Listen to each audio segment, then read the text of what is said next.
Every single year, over 63,000 people in the United States alone are violently poisoned by a microscopic assassin hiding in their own kitchens. For most, it means a miserable night on the bathroom floor. But for one 20-year-old college student, a simple bowl of leftovers didn't just make him sick. It triggered a catastrophic biological chain reaction that literally melted his liver inside of his body. AJ was a 20-year-old healthy young man who lived in Brussels, Belgium. It was a Sunday evening in October of 2008, and like many busy college students, AJ decided to meal prep. He boiled a large pot of spaghetti, intending to eat it over the coming week. But he didn't put it in the refrigerator. He left the bowl sitting out on the kitchen counter at room temperature. Monday passed. The pasta sat on the counter. Tuesday, Wednesday, and Thursday came and went. The pasta remained exactly where he left it. By Friday afternoon, the spaghetti had been sitting out at room temperature for 5 whole days. At 4 p.m., AJ was hungry and getting ready to go play sports with his friends. He saw the pasta on the counter. To him, it looked completely fine. There was no fuzzy green mold, no horrific rotting smell. He threw it in the microwave, heated it up until it was steaming hot, poured some tomato sauce over it, and took his first bite. He noticed the spaghetti tasted a little bit weird, but he figured it was just the new brand of tomato sauce he was using. He finished the bowl and headed out the door. 30 minutes later, AJ is on the sports field when he suddenly doubles over. A sharp, stabbing cramp rips through his abdomen. He tells his friends he isn't feeling well and starts walking home. By 5 p.m., just 1 hour after eating, AJ bursts through his front door. Profuse, violent vomiting begins.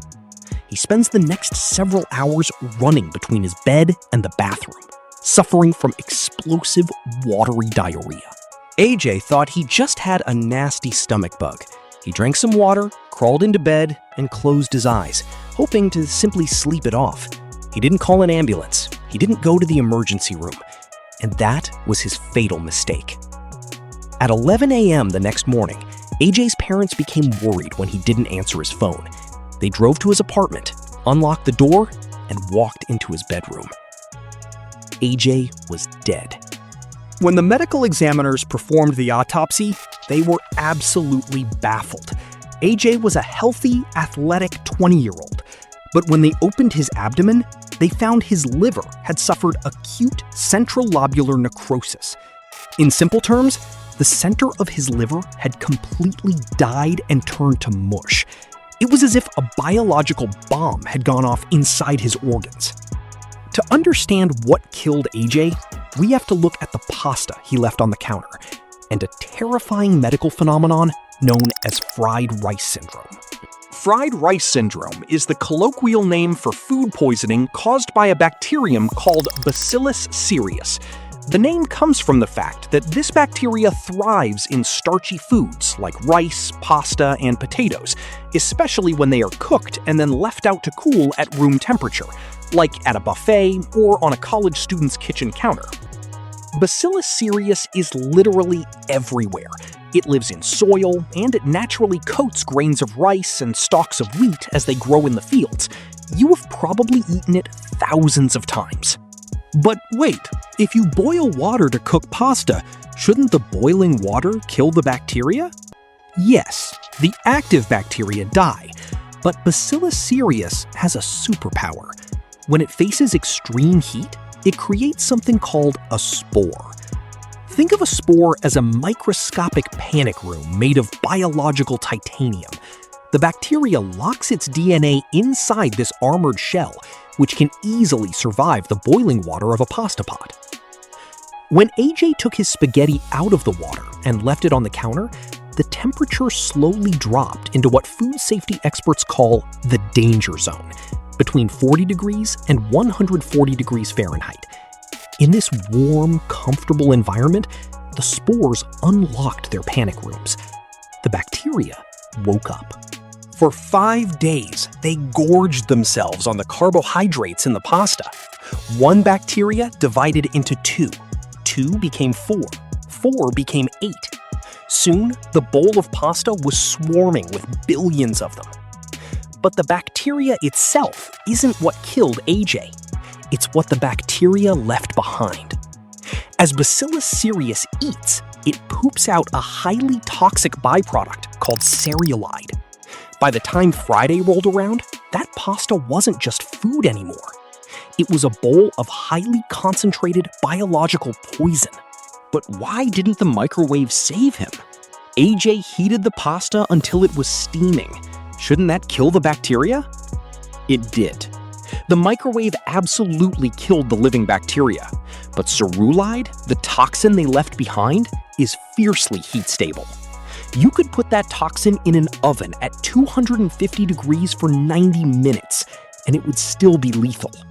You cannot cook the poison out of your food. When AJ swallowed that pasta, the Cereulide toxin traveled down his esophagus, easily surviving his highly acidic stomach acid, and entered his small intestine. From there, it was absorbed directly into his bloodstream. Once inside the blood, Cereulide acts like a microscopic assassin with a very specific target: your mitochondria. You probably remember from high school biology that the mitochondria is the powerhouse of the cell. It acts like a tiny electrical generator that keeps your cells alive. When Cereulide toxin enters a cell, it walks right up to that generator and violently pulls the plug. The mitochondria stops producing energy, and the cell immediately undergoes apoptosis. It suffocates and dies. Now, the human body has a defense mechanism against toxins: the liver. The liver's entire job is to filter the blood and clear out poisons. As the Cereulide-soaked blood rushed into AJ's liver, his liver cells, known as hepatocytes, desperately tried to absorb the toxin to save the rest of his body. But there was simply too much of it. The toxin flooded the hepatocytes, shutting down their power plants.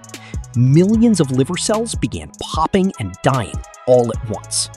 Without a functioning liver, toxins built up in AJ's blood, traveling to his brain, causing it to swell. Meanwhile, the Cereulide was also attacking the mitochondria in his heart muscle. Ultimately, his liver liquefied, his brain swelled, and his heart gave out in the middle of the night. So, who is at risk for this? The epidemiology of fried rice syndrome is vast. Every demographic, everywhere in the world is at risk. If you eat food, you are at risk. But the good news is that the vast majority of Bacillus cereus infections are mild. The bacteria also produces a different toxin in the gut that just causes diarrhea for about 24 hours. Severe, lethal cases like AJ's are incredibly rare and require a massive concentration of the emetic toxin, Cereulide, built up over days of improper storage. If you do get a severe case, how is it diagnosed and treated? Diagnosis usually happens too late, often in the ICU. Doctors will take a blood panel and see AST and ALT levels, enzymes that indicate liver damage skyrocketing into the thousands.